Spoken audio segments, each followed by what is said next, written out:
5. Curas mentais em tempos modernos. O que é que cura? Onde se localiza o poder curador e de que modo? Ele pode ser posto em prática? Essas perguntas vitais interessam profundamente a todos nós, e a todas a resposta é sempre a mesma. Esse poder situa-se na mente subconsciente de todas as pessoas e o processo curador é deflagrado por uma mudança de atitude mental, da parte do doente. Nenhum praticante de ciência mental ou religiosa, psicólogo, psiquiatra ou médico jamais curou alguém. Diz um velho ditado: o médico trata e Deus cura a ferida. O psicólogo ou psiquiatra provoca uma mudança eficaz, removendo os bloqueios mentais do paciente de modo que o princípio curativo possa ser liberado, restabelecendo-lhe a saúde. De idêntica maneira, o cirurgião remove o bloqueio físico, permitindo que correntes curadoras funcionem. Normalmente, nenhum médico, cirurgião ou praticante de ciência mental pode legitimamente alegar que curou o paciente. O processo curador, que é sempre o mesmo, pode receber numerosos nomes: natureza, vida, Deus, inteligência criadora, mas na realidade, essas são apenas maneiras diferentes de denominar o poder do subconsciente. Conforme ressaltamos, podemos fazer uso de vários métodos diferentes para eliminar os bloqueios mentais, emocionais e físicos, que impedem o fluxo do princípio vital curador existente em todos nós. Esse princípio residente na mente subconsciente, se dirigido de forma correta pela própria pessoa ou por outrem, pode curar e curará mente e corpo de todas as doenças. O princípio existe em todas as pessoas, quaisquer que sejam seus credos, cores ou raças. Não temos que pertencer a uma dada igreja para utilizar e participar do processo curador. O subconsciente cicatriza a queimadura ou o corte em nossa mão, mesmo que sejamos ateus ou agnósticos. A cura mental moderna baseia-se na verdade irrefutável de que a inteligência infinita e o poder da mente subconsciente reagem segundo a fé do indivíduo. Praticantes da ciência mental ou pastores seguem a injunção bíblica, isto é, entram em seu reservado e fecham a porta, o que significa que silenciam a mente, relaxam, soltam-se e pensam na presença curadora infinita neles residente. Fecham a porta da mente a todas as distrações externas, bem como a qualquer tipo de interrupção, e em seguida, tranquilamente sabendo o que fazem, transferem o pedido ou desejo à sua mente subconsciente, sabendo que a inteligência nela existente atenderá de acordo com as necessidades específicas do paciente. A coisa mais maravilhosa a saber é o seguinte: imagine o desejado e lhe sinta a realidade. Em seguida, o princípio vital infinito responderá à sua decisão e pedido conscientes. Esse, aliás, é o sentido do texto. Acredita que recebeste e receberás. E é isso que faz o cientista mental moderno quando pratica a terapia da prece. Um único processo de cura. Um único e universal processo curativo opera por meio de tudo que tem vida. Esse princípio de vida opera nos reinos animal, vegetal e mineral, sob a forma de instinto e lei da vida. Uma vez que seres humanos têm consciência dele, podemos dirigi-lo conscientemente para nos beneficiarmos de um incontável número de maneiras. São muitos e diferentes os enfoques, técnicas e métodos de uso do poder universal, mas só há um único processo de cura, que é a fé. Ou seja, segundo a tua fé, assim será feito a ti. A lei da crença. Todas as religiões do mundo representam formas de crenças que são explicadas de muitas maneiras. A lei da vida é a crença. O que é? Que acreditamos sobre nós mesmos, a vida, o universo. A ti se faz aquilo em que acreditas. A crença é um pensamento na nossa mente que faz com que o poder do subconsciente seja distribuído em todos os aspectos de nossa vida, de acordo com nossos hábitos mentais. Temos que compreender que quando a Bíblia fala em crença, não se refere a nossa crença em algum ritual, cerimônia, forma, instituição ou fórmula. Fala sobre a crença em si. A crença de nossa mente é simplesmente um pensamento em nossa mente. Se podes, tudo é possível ao que crê. Marcos 9, 23. É tolice acreditar em algo que nos machuque ou prejudique. Lembre-se, não é a coisa em que você acredita que o machuca ou prejudica, mas a crença ou pensamento na mente que produz o resultado. Todas as suas experiências, todos os seus atos e todos os eventos e circunstâncias de sua vida são apenas reflexos e reações ao seu próprio pensamento. A terapia da prece é a ação combinada cientificamente dirigida das mentes consciente e subconsciente. A terapia da mente é a ação sincronizada, harmoniosa e inteligente dos níveis consciente e subconsciente da mente, especificamente dirigida para um objetivo definido. Na prece científica ou na terapia da prece, temos que saber o que fazemos, por que fazemos. Temos que confiar na lei da cura. A terapia da prece é, às vezes, denominada de tratamento mental, quando não de prece científica. Na terapia da prece escolhemos conscientemente uma ideia, quadro mental ou plano que desejamos vivenciar. Sabemos de nossa capacidade de transmitir a ideia ou imagem mental ao subconsciente ao vivenciar a realidade do estado presumido. Permanecendo constante na atitude mental, a prece será atendida. A terapia da prece é uma ação mental com vistas a um objetivo definido e específico. Vamos supor que resolvemos remediar alguma dificuldade com a terapia da prece. Sabemos que nosso problema ou doença, qualquer que possa ser, deve ter sido causado por pensamentos negativos carregados de medo, alojados na mente subconsciente. Sabemos que se conseguirmos expurgar da mente esses pensamentos, obteremos a cura. Em vista disso, recorremos ao poder curativo existente no subconsciente. Lembramos a nós mesmos do poder e inteligência infinitos e da capacidade do subconsciente de corrigir todos os estados anormais. Pensando longamente nessas verdades, o medo começa a dissolver-se. A recordação dessas verdades combate e, finalmente, derrota as crenças errôneas.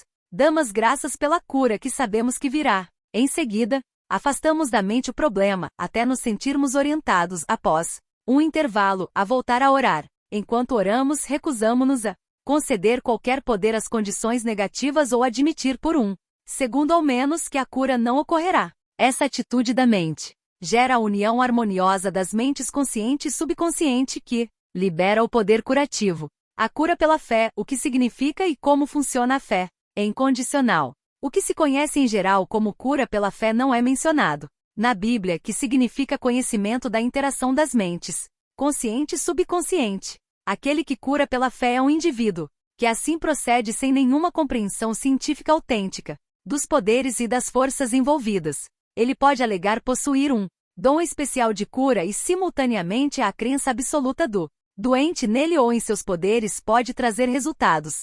Em diversas partes do mundo, curandeiros tratam seus pacientes com danças, encantamentos e invocação de espíritos. Uma pessoa pode ser curada ao tocar as relíquias de um santo, usar trajes, rituais especiais, acender incenso ou velas ou beber uma mistura de ervas. Tudo aquilo que a leva a acreditar sinceramente no método ou processo tornará mais provável a cura. Qualquer método que leve o indivíduo a passar do medo e da preocupação para a fé e a esperança produzirá cura. Muitos alegam que, uma vez que suas teorias individuais produzem resultados, elas devem, por conseguinte, ser corretas e verdadeiras. Conforme demonstramos, essa alegação não se sustenta. Para mostrar como a fé absoluta funciona, recordemos o que dissemos sobre o médico suíço Franz Anton Mesmer. Em 1776, ele declarou ter conseguido numerosas curas tocando com ímãs o corpo de pacientes. Mais tarde, jogou fora os ímãs e simplesmente aplicou passes com as mãos a curta distância do doente. Esse método funcionou também. Explicando o sucesso do novo método, Mesmer formulou a teoria do magnetismo animal. Segundo ele, trata-se de um fluido que satura o universo, mas que é, sobretudo, ativo no organismo humano. Armou que o fluido magnético era transmitido por suas mãos para o corpo doente e que era essa transferência de magnetismo animal que o curava. Multidões correram para procurá-lo e muitas curas maravilhosas foram obtidas. Quando Mesmer mudou-se para Paris, o governo nomeou uma comissão para investigar suas curas. Seus membros incluíam médicos ilustres e membros da Academia de Ciências, da qual Benjamin Franklin era um dos titulares. Após rigorosa pesquisa, a comissão reconheceu que Mesmer conseguirá curas conformadas, mas sustentou não haver prova da validade da teoria do fluido magnético, e sugeriu que os efeitos deviam-se à imaginação dos pacientes. Pouco depois disso, Mesmer foi exilado. Faleceu em 1815. Pouco depois dessa data, o Dr. James Bride, de Manchester, Inglaterra, resolveu provar que o fluido magnético nada tinha a ver com as curas do Dr. Mesmer. Descobriu que pacientes podiam, através de sugestão, ser induzidos a entrar em sono hipnótico. Enquanto estavam em transe, ele conseguiu produzir muitos dos fenômenos notáveis que Mesmer atribuir ao magnetismo animal. É evidente que todas as curas foram, sem a menor dúvida, causadas pela imaginação ativa do paciente juntamente com uma sugestão poderosa de saúde transmitida à mente subconsciente. Não, é injusto denominar esse estado de fé cega, porque nem os pacientes, nem os praticantes compreendiam como as curas aconteciam.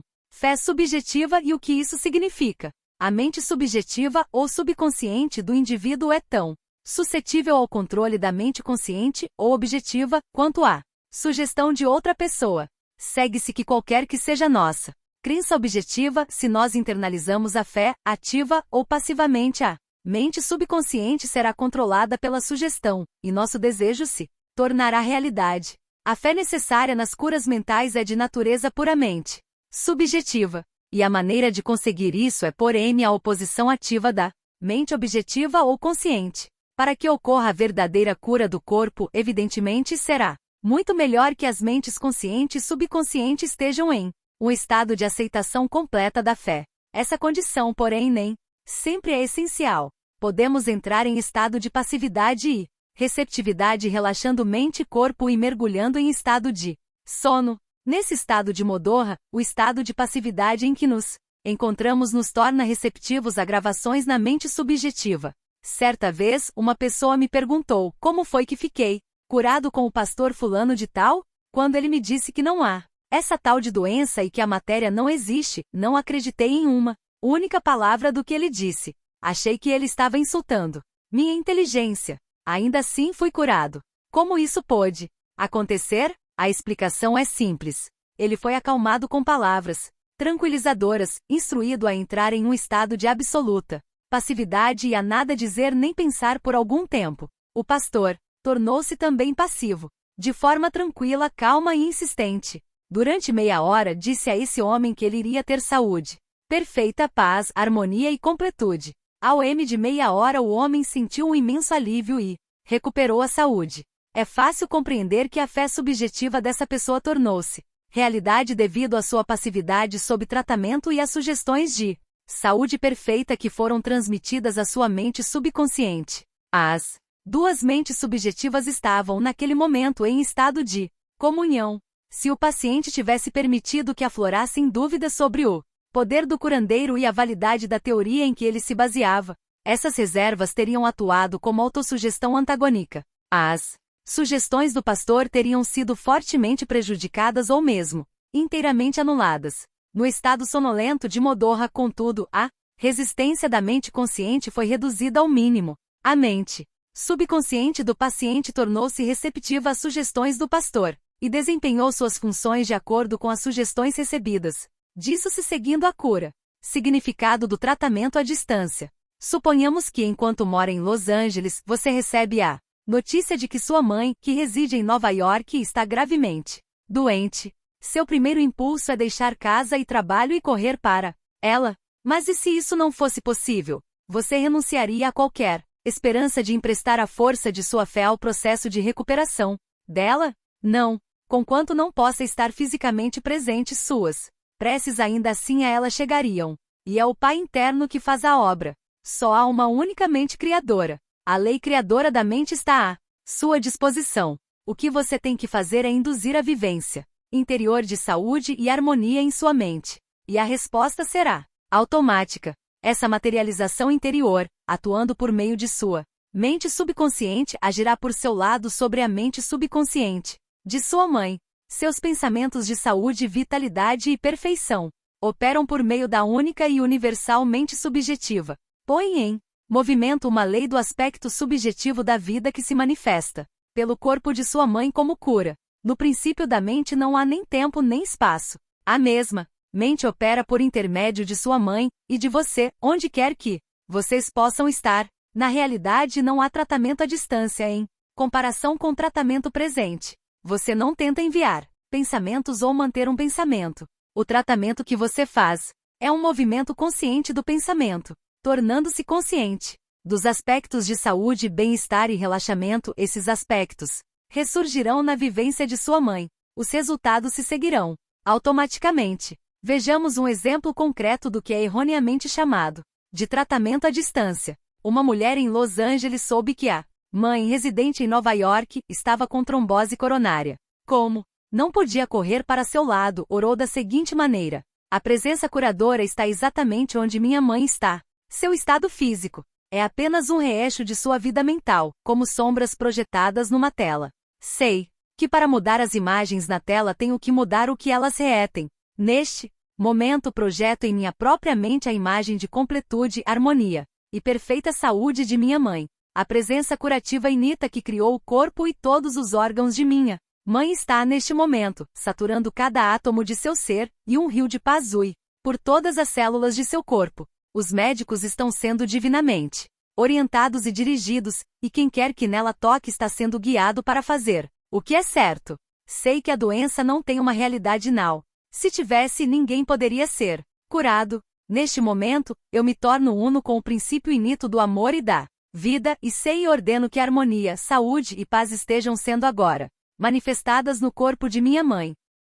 Ela orou dessa maneira várias vezes por dia. Após alguns dias, a mãe teve uma recuperação notável. O cardiologista ficou espantado e cumprimentou-a por sua grande fé no poder de Deus. A conclusão que se formou na mente da filha e que foi aceita com fé perfeita, pôs em movimento a energia criativa existente na mente subconsciente universal, que se manifestou no corpo da mãe, como saúde e harmonia perfeitas. O que a filha sentiu como verdade sobre a mãe foi na mesma ocasião manifestado na vivência desta última, liberando a ação cinética da mente subconsciente. Uma amiga psicóloga disse-me que uma biópsia revelara a presença de células cancerosas em um de seus órgãos vitais. O oncologista recomendou-lhe um doloroso e perigoso tratamento. Todas as noites, antes de recolher-se, ela armava tranquilamente: todas as células, tecidos, nervos e órgãos de meu corpo estão sendo neste momento tornados sadios, puros e perfeitos. Saúde e harmonia estão sendo restabelecidas em meu corpo. Em um mês ela teve uma cura completa. Exames subsequentes revelaram que não havia mais células cancerosas no corpo. Fiquei impressionado com essa história, mas também curioso. Perguntei-lhe por que repetia as armações antes de ir dormir. Respondeu ela: uma vez seja posta em movimento em certa direção, a ação cinética da mente subconsciente continua durante o sono. Esse é o motivo da importância fundamental de dar à mente subconsciente alguma coisa benéfica em que trabalhar quando caímos na sonolência que precede o sono. A resposta dela foi muito sábia. Notem também que ao pensar em harmonia e perfeita saúde, ela nunca se referia pelo nome à sua doença. É altamente recomendável que deixe de falar em suas doenças, ou lhes dar um nome, especialmente nas horas que precedem o sono. A única seiva de onde elas retiram vida é a atenção e o medo que elas despertam em você. Tal como a psicóloga mencionada, torne-se um cirurgião mental. Dessa maneira seus problemas serão extirpados da mesma forma que ramos mortos são cortados de uma árvore. Por outro lado, se você vive falando em suas dores e sintomas, conversando sobre eles, acaba lhes concedendo poder. Você inibe a ação cinética que libera o poder curativo e a energia da mente subconsciente. Além disso, de acordo com a lei de sua própria mente, o que você imagina tende a assumir forma como a coisa que eu mais temia. Sature a mente com as grandes verdades da vida e caminhe para frente, iluminado pela luz do amor. Atitudes que promovem a saúde. 1. Descubra o que o cura. Compreenda que instruções corretas dadas à mente subconsciente curarão sua mente e seu corpo. 2. Formule um plano definido para passar ao subconsciente seus pedidos ou desejos. 3. Imagine o M desejado e sinta-lhe a realidade. Persista e obterá resultados. 4. Chegue a uma conclusão sobre o que é crença. Saiba que crença é um pensamento em sua mente que é aquilo que você pensa, você cria. 5. É tolice acreditar em doença ou em qualquer coisa que o machuque ou prejudique. Acredite em saúde perfeita, prosperidade, paz, riqueza e orientação divina. 6. Os pensamentos nobres e grandiosos que você habitualmente alimenta transformam-se em grandes atos. 7. Aplique em sua vida o poder da terapia pela prece. Escolha um plano, ideia ou quadro mental. Una-se mental e emocionalmente a essa ideia. Permanecendo constante na atitude mental, a prece será atendida. 8. Lembre-se sempre, se quer ter o poder de curar, pode tê-lo por meio da fé, o que implica saber como funcionam as mentes consciente e subconsciente. A fé vem com a compreensão. 9. Fé absoluta significa que o indivíduo pode obter resultados de cura sem nenhum conhecimento dos poderes e forças em jogo. 10. Aprenda a orar pelas pessoas amadas que possam estar doentes. Aquiete a mente. Seus pensamentos de saúde, vitalidade e perfeição, operando através da mente subjetiva, universal, serão sentidos e se tornarão manifestos na mente das pessoas que ama.